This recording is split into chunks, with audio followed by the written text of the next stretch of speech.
بسم الله الرحمن الرحيم. In the name of the Divine Sovereign Lord, the Merciful and Compassionate. الحمد لله الذي أنزل على عبده الكتاب ولم يجعل له عوجا. All praises are due to the Divine Sovereign Lord who revealed the book to his servant and who made its proclamation straightforward. قيما لينذر بأسا شديدا من لدنه ويبشر المؤمنين الذين يعملون الصالحات أن لهم أجرا حسنا.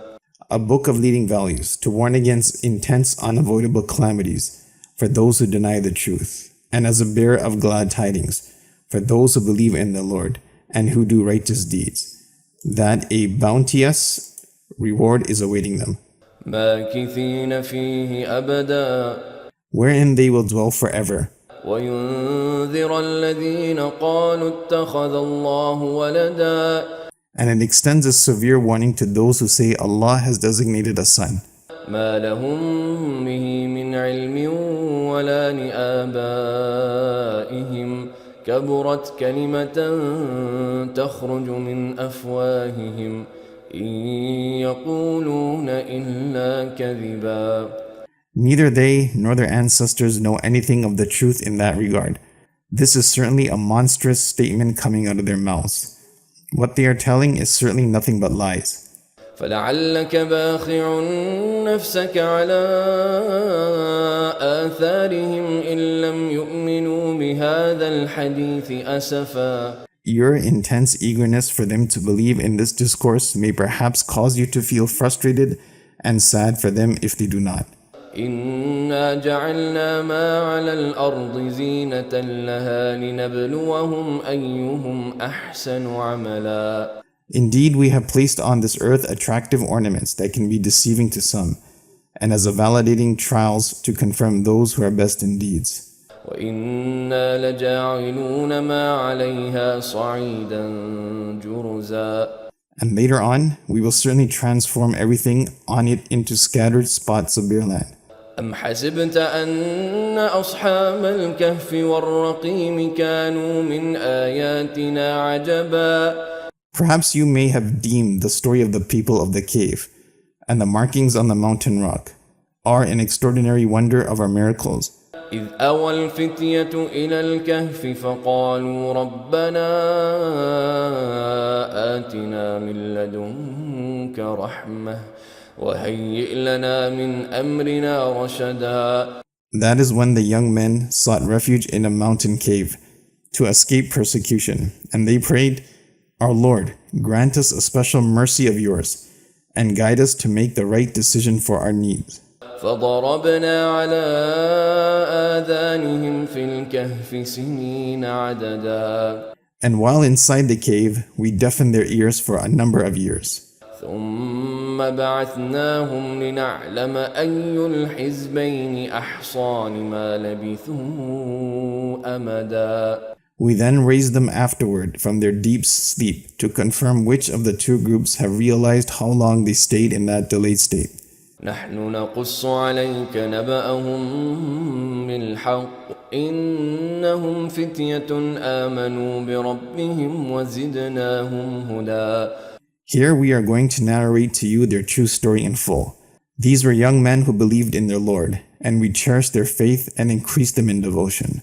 وربطنا على قلوبهم إذ قاموا فقالوا ربنا رب السماوات والأرض لن ندعو من دونه إلها لقد قلنا إذا شططا. And we fortified their hearts with courage and resolve, as they woke up and said, Our Lord is the Lord of the heavens and the earth. We will never call upon any divinity except Him.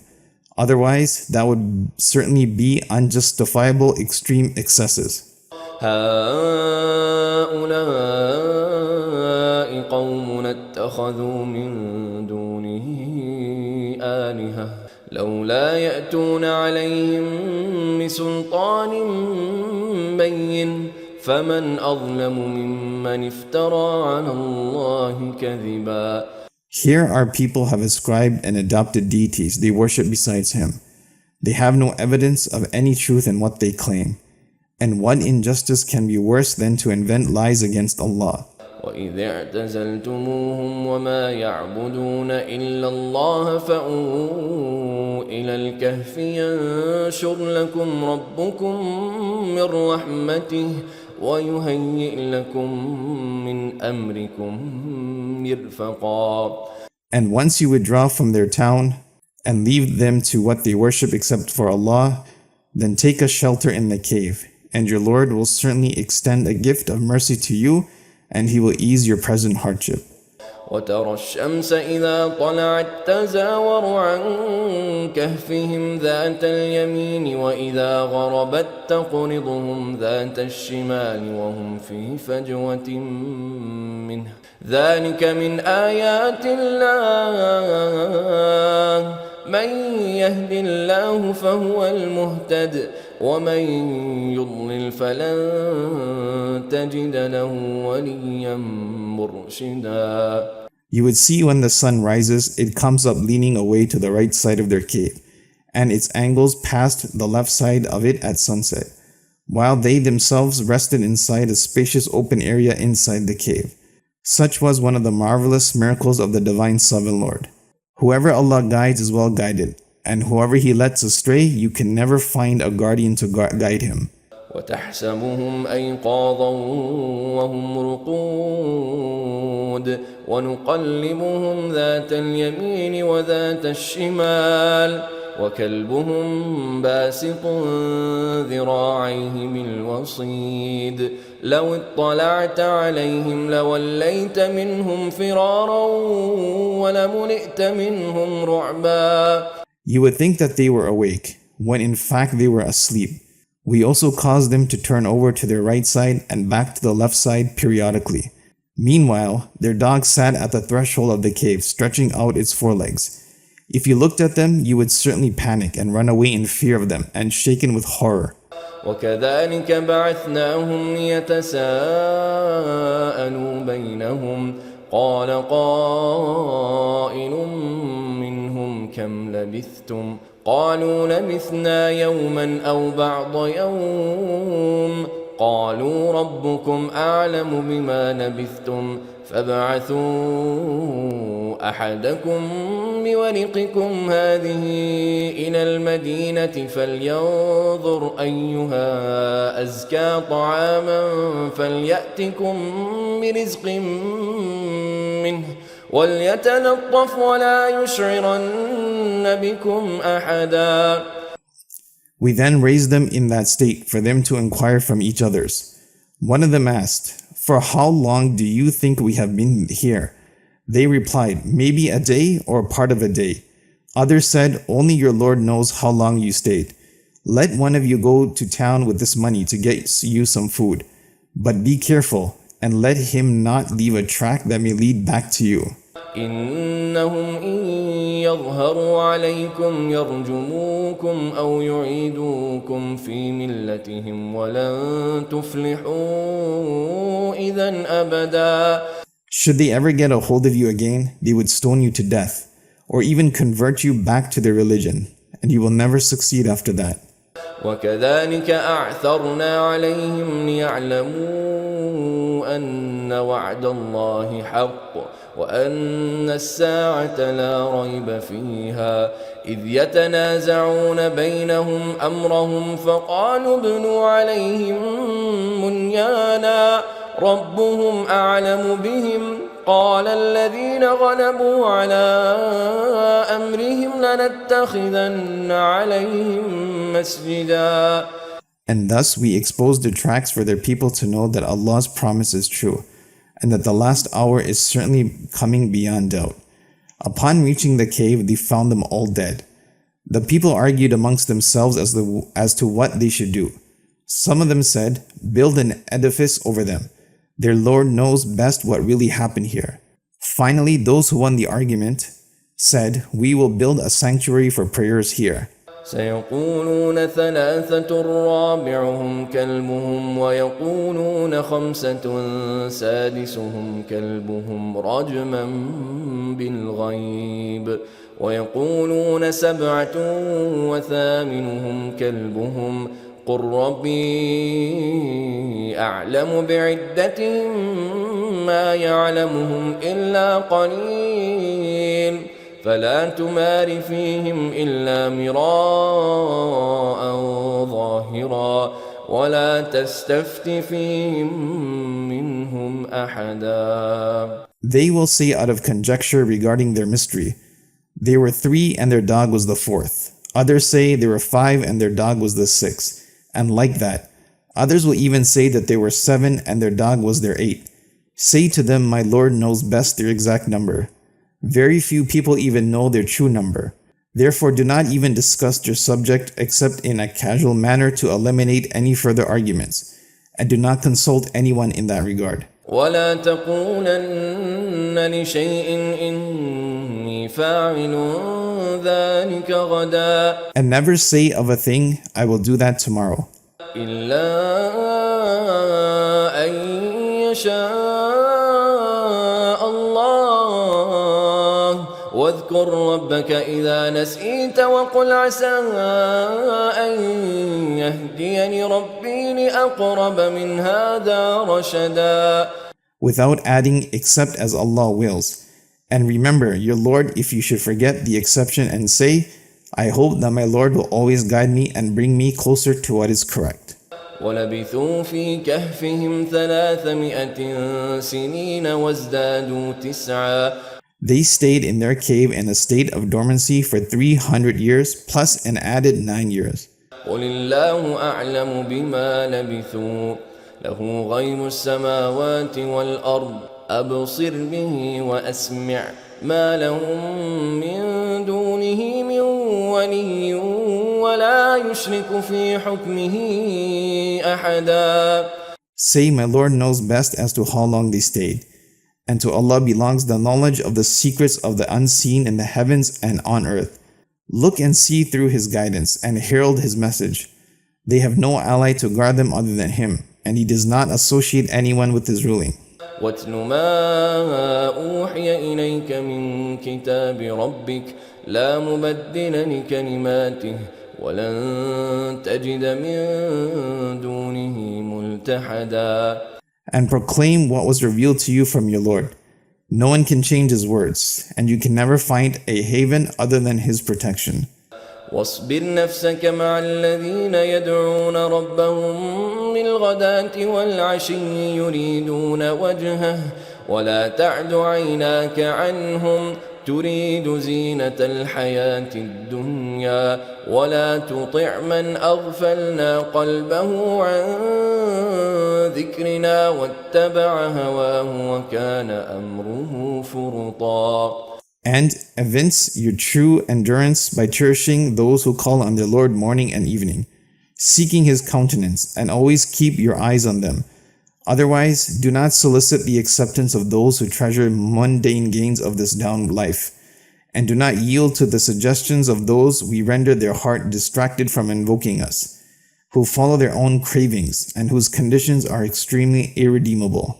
وقل الحق من ربكم فمن شاء فليؤمن ومن شاء فليكفر إنا أعتدنا للظالمين نارا أحاط بهم سرادقها وإن يستغيثوا يغاثوا بماء كالمهل يشوي الوجوه بئس الشراب وساءت مرتفقا. And say, the truth comes from your Lord. Therefore, let whoever wishes to believe do so, and whoever persists in denying the truth follow his wishes. We have indeed prepared for the unbelievers a fire, whose canvas will encircle them, and if they cry for water, they'll be served with thick boiling waters like molten lead that burns the faces. What an ill drink, and what a dreadful lodging quarters. إن الذين آمنوا وعملوا الصالحات إنا لا نضيع أجر من أحسن عملا. As to those who believe in their Lord and engage in doing righteous deeds, we will reward them accordingly, and we certainly do not waste the merits of the good doers. أولئك لهم جنات عدن تجري من تحتهم الأنهار يحلون فيها من أساور من ذهب ويلبسون ثيابا خضرا من سندس واستبرق متكئين فيها على الأرائك نعم الثواب وحسنت مرتفقا. Such ones, their reward will be awesome dwellings surrounded by gardens of delight beneath which rivers flow, where they will be adorned with golden bracelets, and will be wearing green satin with sparkling brocaded garments. And they will sit there leaning on raised thrones in comfort. What a magnificent reward, and what blessed lodging quarters. واضرب لهم مثل الرجلين جعلنا لأحدهما جنتين من أعناب وحففناهما بنخل وجعلنا بينهما زرعا. And give them a parable to ponder in the story of two men. We granted them one of them 2 farmlands consisting of trellises of grapevines, which we surrounded with date palms, and connected them together by an estate of wheat fields. كلتا الجنتين آتت أكلها ولم تظلم منه شيئا وفجرنا خلالهما نهرا. Each garden blossomed and produced its yield in full. Nothing was forfeited therefrom, and we caused a river to flow through their midst. وكان له ثمر فقال لصاحبه وهو يحاوره أنا أكثر منك مالا وأعز نفرا. He also had extra wealth, and he said to his friend during a conversation, I have more wealth than you and more backing power with my clan. ودخل جنته وهو ظالم لنفسه قال ما أظن أن تبيد هذه أبدا. He then entered his garden with his friend, guilty by injustice towards himself, and added, I don't think that this will ever perish. وما أظن الساعة قائمة ولئن رددت إلى ربي لأجدن خيرا منها منقلبا. And I don't think that the last hour is true. But should I be brought back to my Lord, I'm confident to find something even better than this. قال له صاحبه وهو يحاوره أكفرت بالذي خلقك من تراب ثم من نطفة ثم سواك رجلا. His friend then said to him in response, Are you so ungrateful to the one who created you from dirt, then from a drop of semen, then fashioned you with due proportion to become a man? لكن هو الله ربي ولا أشرك بربي أحدا. As for me, Allah is my Lord, and I do not associate anyone with my Lord. ولولا إذ دخلت جنتك قلت ما شاء الله لا قوة إلا بالله إن ترني أنا أقل منك مالا وولدا. And when entering your garden, if you had only said, It is certainly Allah's will that granted such grace, there is surely no power to affect anything except by His will, since you find me less fortunate than you in this world in the money and children. فعسى ربي أن يؤتيني خيرا من جنتك ويرسل عليها حسبانا من السماء فتصبح صعيدا زلقا. Perhaps my Lord will grant me something better than your garden, and sends a calamity from the sky over yours, where it becomes a gluttonous field of slippery mud. أو يصبح ماؤها غورا فلن تستطيع له طلبا. Or perhaps its now flowing waters will sink deep into the ground, whereas you cannot even reach it anymore. وأحيط بثمره فأصبح يقلب كفيه على ما أنفق فيها وهي خاوية على عروشها ويقول يا ليتني لم أشرك بربي أحدا. Following that, his harvest was completely destroyed by the next morning. And as he looked at his ravaged land, he writhed his hands over and over with remorse, saying, I wish I had not associated anyone with my Lord. ولم تكن له فئة ينصرونه من دون الله وما كان منتصرا. And thus he could not find a party to help him other than Allah, nor could he be of any help to himself. هنالك الولاية لله الحق هو خير ثوابا وخير عقبا. And thereat, the final ruling will ultimately belong to the Divine Sovereign Lord. His grace and protection are a better recompense in this life, and His acceptance remains the best attainment to win in the hereafter.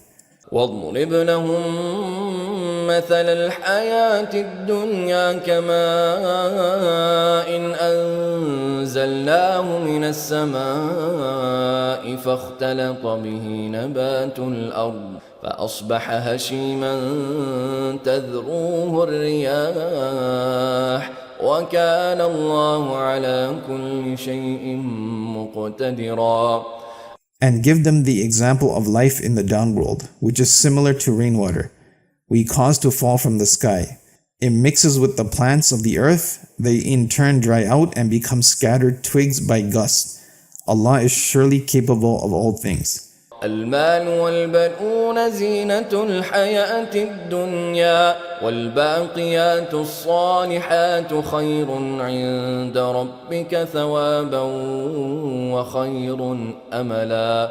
Wealth and children are nothing but an ephemeral pleasure in this life, and are its glitters. But persisting righteous deeds in this life have more lasting recompense by your Lord, and evoke better hope for success in the hereafter.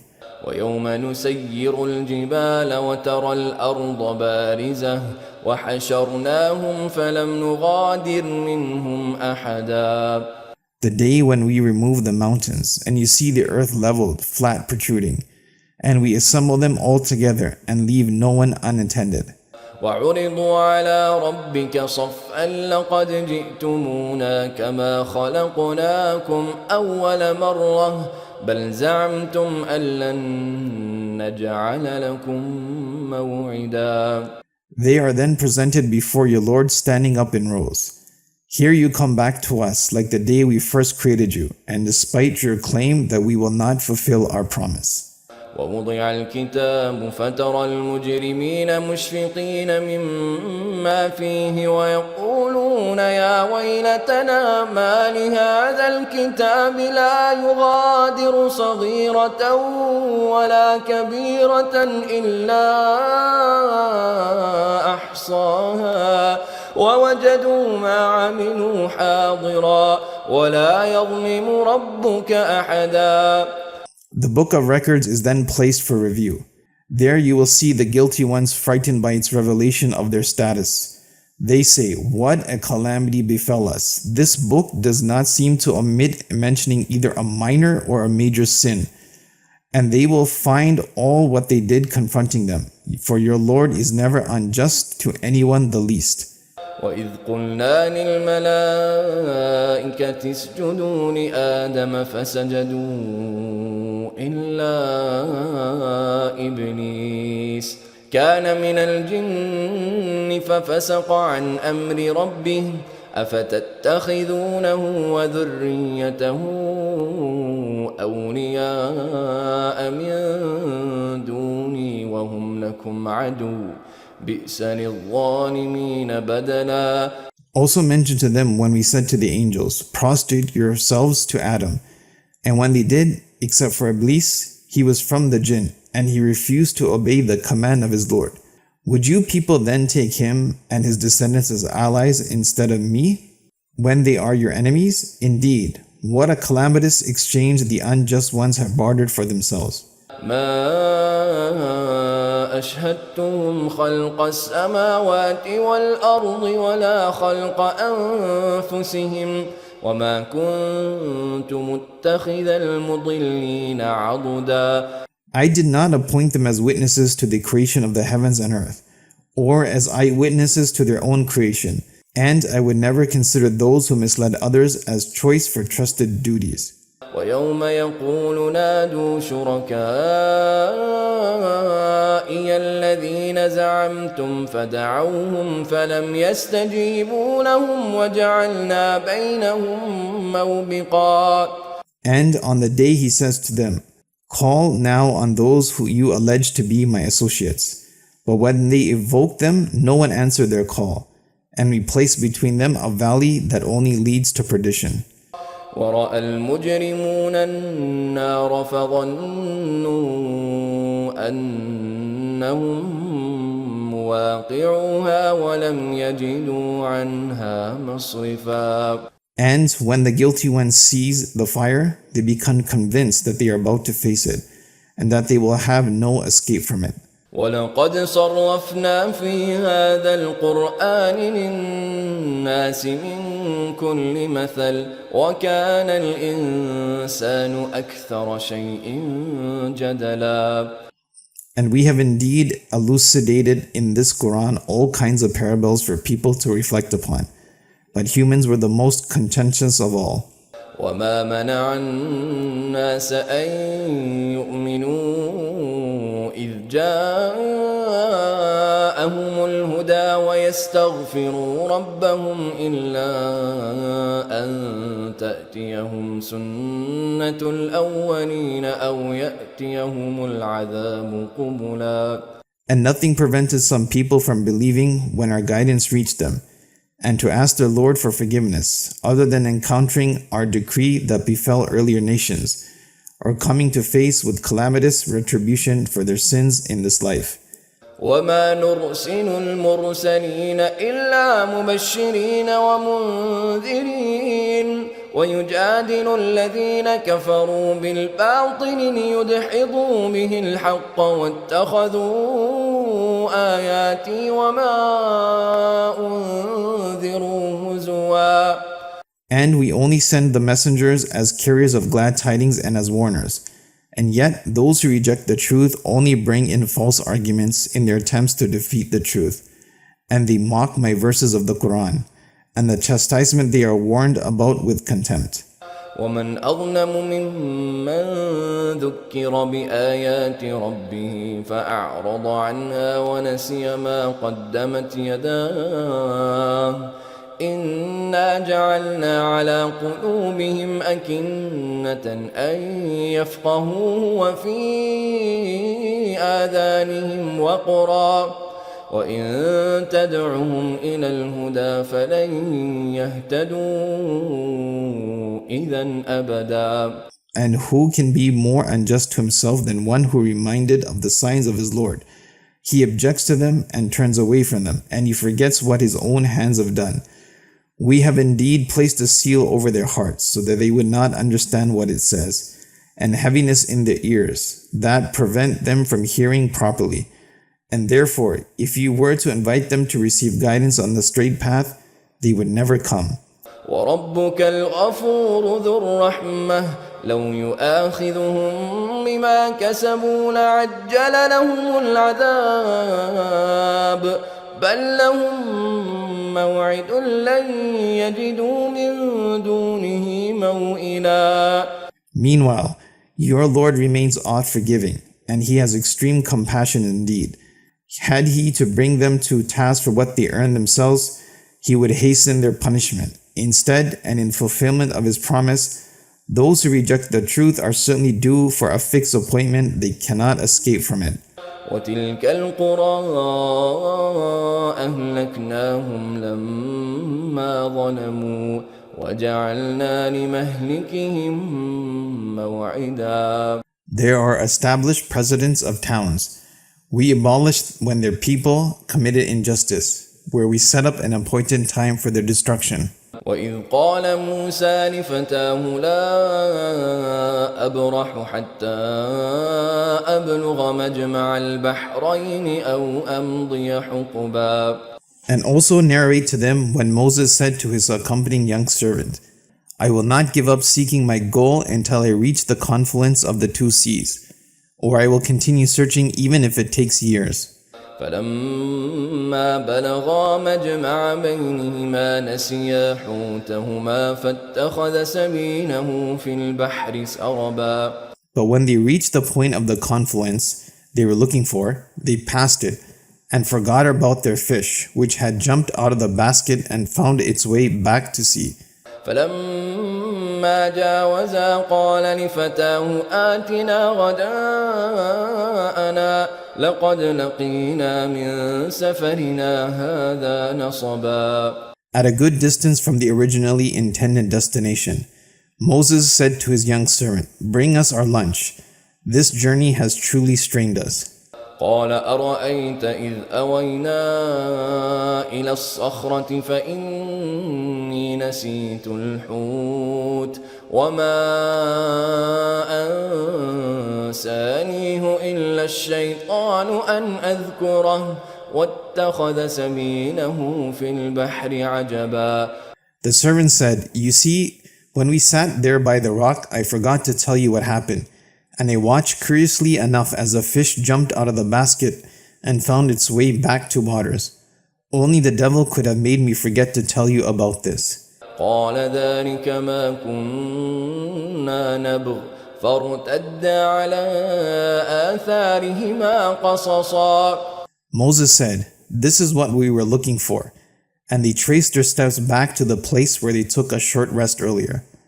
فوجدا عبدا من عبادنا آتيناه رحمة من عندنا وعلمناه من لدنا علما. There they found one of our servants whom we had endowed with special mercy from us, and whom we taught knowledge of our own. قال له موسى هل أتبعك على أن تعلمني مما علمت رشدا. Moses said to him, Should I follow you to teach me some of the wisdom that was taught to you? قال إنك لن تستطيع معي صبرا. He replied, You certainly do not have the required patience to endure long enough with me. وكيف تصبر على ما لم تحط به خبرا. And how can you bring yourself to bear with something which its intended purpose requires knowledge you do not have? قال ستجدني إن شاء الله صابرا ولا أعصي لك أمرا. Moses said, Should Allah will it so, you will find me patient, and I will never disobey any of your orders. قال فإن اتبعتني فلا تسألني عن شيء حتى أحدث لك منه ذكرا. He said, If you should follow me, then do not ask me anything unless I mention it to you. فانطلقا حتى إذا ركبا في السفينة خرقها قال أخرقتها لتغرق أهلها لقد جئت شيئا إمرا. The two then went along until they boarded a ship. During the trip, the man made a hole in the lower deck of the ship. Moses said to him, Did you intentionally make this hole in it to drown its passengers? You certainly did something which is unacceptable. قال ألم أقل إنك لن تستطيع معي صبرا. The man replied, Didn't I tell you that you will not be able to endure long enough with me? قال لا تؤاخذني بما نسيت ولا ترهقني من أمري عسرا. Moses then said, Excuse me for forgetting my promise, and be kind not to make my burden harder to bear. فانطلقا حتى إذا لقيا غلاما فقتله قال أقتلت نفسا زكية بغير نفس لقد جئت شيئا نكرا. The two then went along until they met a child. The man killed him, and Moses became furious and said, "You slew an innocent being who committed no crime. You have certainly done something cruel and unacceptable." قال ألم أقل لك إنك لن تستطيع معي صبرا. The man replied, "Didn't I tell you that you will not be able to endure long enough with me?" قال إن سألتك عن شيء بعدها فلا تصاحبني قد بلغت من لدني عذرا. Moses then said, "Should I further question you about anything whatsoever, then do not allow me into your company anymore. You have now reached a good reason to forsake my company."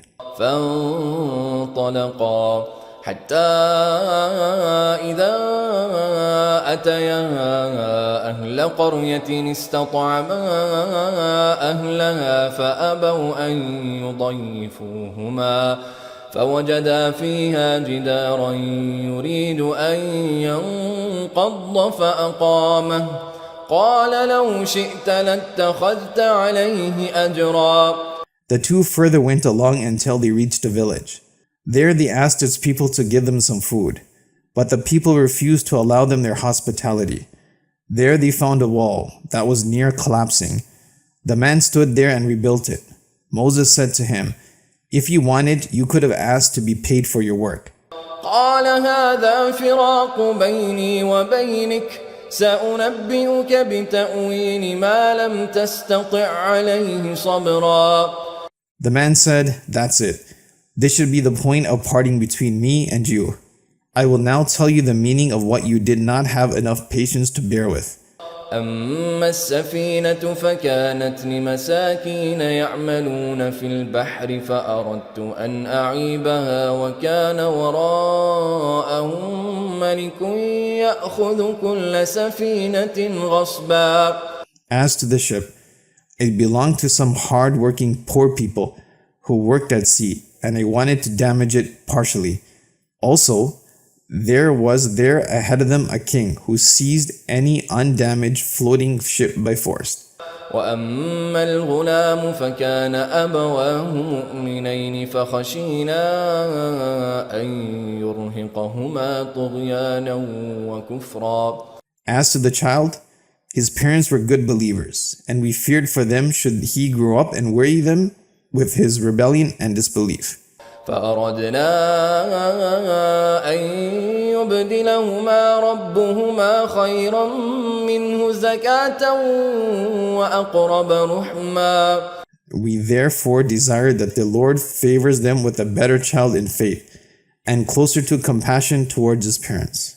وأما الجدار فكان لغلامين يتيمين في المدينة وكان تحته كنز لهما وكان أبوهما صالحا فأراد ربك أن يبلغا أشدهما ويستخرجا كنزهما رحمة من ربك وما فعلته عن أمري ذلك تأويل ما لم تسطع عليه صبرا. As to the wall I rebuilt, it belonged to two orphan children from that town, and there was beneath it a treasure that should be theirs. Their father was a pious man, and your Lord wanted them to reach full maturity and to excavate their treasure. As a special mercy from your Lord, all of these events, I did not do them on my own will. This is the interpretation of what you could not endure with the required patience. ويسألونك عن ذي القرنين قل سأتلو عليكم منه ذكرا. And they ask you about Zul-Qarnayn. Say to them, I will narrate some of his stories to you. إنا مكنا له في الأرض وآتيناه من كل شيء سببا. We affirmed his power in the land, and we endowed him with all the means of knowledge he needed. فأتبع سببا He once led a campaign following a preordained plan. حتى إذا بلغ مغرب الشمس وجدها تغرب في عين حمئة ووجد عندها قوما قلنا يا ذا القرنين إما أن تعذب وإما أن تتخذ فيهم حسنا. When he arrived near a given location at sunset, he found it going down by the vast area of black clay surrounding a hot spring. There he found a community of impious people. We said to him, Zul-Qarnayn, either punish them or show kindness in their regard. قال أما من ظلم فسوف نعذبه ثم يرد إلى ربه فيعذبه عذابا نكرا. He said to them, whoever among you is convicted of injustice, we shall chastise him here, and he will later be returned to his Lord, who will subject him to suffering a most agonizing punishment. وأما من آمن وعمل صالحا فله جزاء الحسنى وسنقول له من أمرنا يسرا. As to one who believes in his Lord, repents, and engages in doing righteous deeds, he will receive the good recompense from his Lord, and we shall give him easy commands to follow. ثم أتبع سببا Following that, he pursued another preordained plan. حتى إذا بلغ مطلع الشمس وجدها تطلع على قوم لم نجعل لهم من دونها سترا. When he arrived near a given location at sunrise, he found it rising to expose a community of people whom we made no clothing to cover their bodies beside it. كذلك وقد أحطنا بما لديه خبرا. Like that, and we had full knowledge of his enterprise. ثم أتبع سببا Following that, he again pursued another preordained plan. حتى إذا بلغ بين السدين وجد من دونهما قوما لا يكادون يفقهون قولا. When he arrived at a given location in between the two mountains, there he found a community of people who could barely understand any language besides their own. قالوا يا ذا القرنين إن يأجوج ومأجوج مفسدون في الأرض فهل نجعل لك خرجا على أن تجعل بيننا وبينهم سدا. They said to him, Zul-Qarnayn, Gog and Magog are corruptors in this land. Would you agree if we were to pay you a tribute to build a separating barrier between us and them? قال ما مكني فيه ربي خير فأعينوني بقوة أجعل بينكم وبينهم ردما. He said, what my Lord has accorded me is much better than your tribute. Just help me with manpower, and I will build an obstructing wall between you and them. آتوني زبر الحديد حتى إذا ساوى بين الصدفين قال انفخوا حتى إذا جعله نارا قال آتوني أفرغ عليه قطرا. Bring me blocks of iron. And when he filled up the space between both mountains with a mixture of iron, coal, and stones, he said to them, now pump up your bellows. Once the fire was lit up, he said, bring me molten copper to pour into it. فما استطاعوا أن يظهروه وما استطاعوا له نقبا. And Gog and Magog could not climb over it, nor were they able to pierce it. قال هذا رحمة من ربي فإذا جاء وعد ربي جعله دكا وكان وعد ربي حقا. He then said, this is a guided mercy from my Lord. And once the promise of my Lord comes to pass, He will level it flat altogether. And the promise of my Lord is due in truth. وتركنا بعضهم يومئذ يموج في بعض ونفخ في الصور فجمعناهم جمعا. On that day, we will first leave them like waves to surge against one another. The breath of life is then blown into the renewed bodies, and thus we gather them back all together. وعرضنا جهنم يومئذ للكافرين عرضا. On that day, we will display hell in plain view of the unbelievers. الذين كانت أعينهم في غطاء عن ذكري وكانوا لا يستطيعون سمعا. Such were the ones whose eyes were masked by a veil that prevented them from thinking of me, and who could not hear the admonition as well. أفحسب الذين كفروا أن يتخذوا عبادي من دوني أولياء إنا أعتدنا جهنم للكافرين نزلا.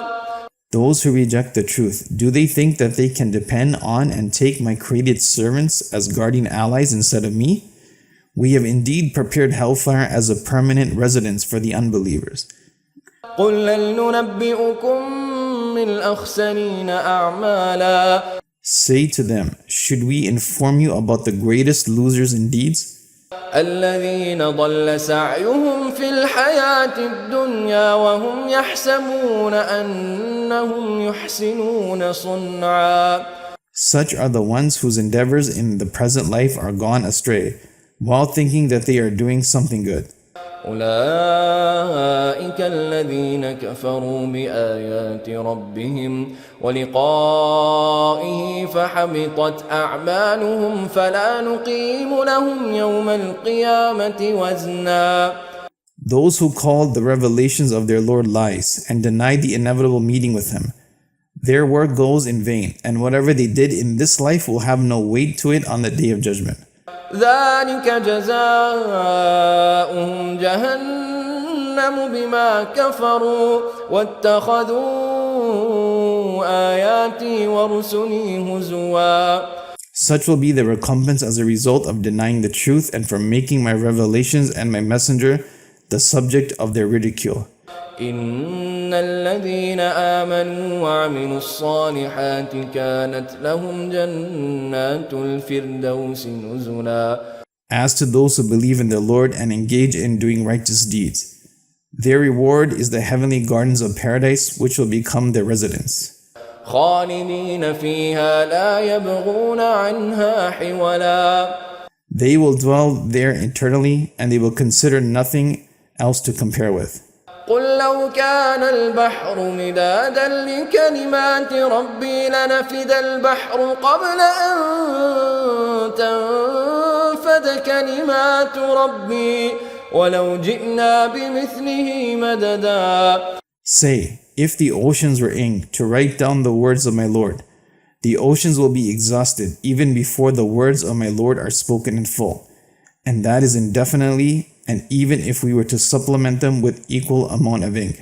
قل إنما أنا بشر مثلكم يوحى إلي أنما إلهكم إله واحد فمن كان يرجو لقاء ربه فليعمل عملا صالحا ولا يشرك بعبادة ربه أحدا. Say, I am only human like you. It was revealed to me that your Lord is the one and only divine sovereign Lord. Therefore, whoever hopes to meet with his Lord, let him engage in doing righteous deeds and never associate in his worship anyone besides his Lord.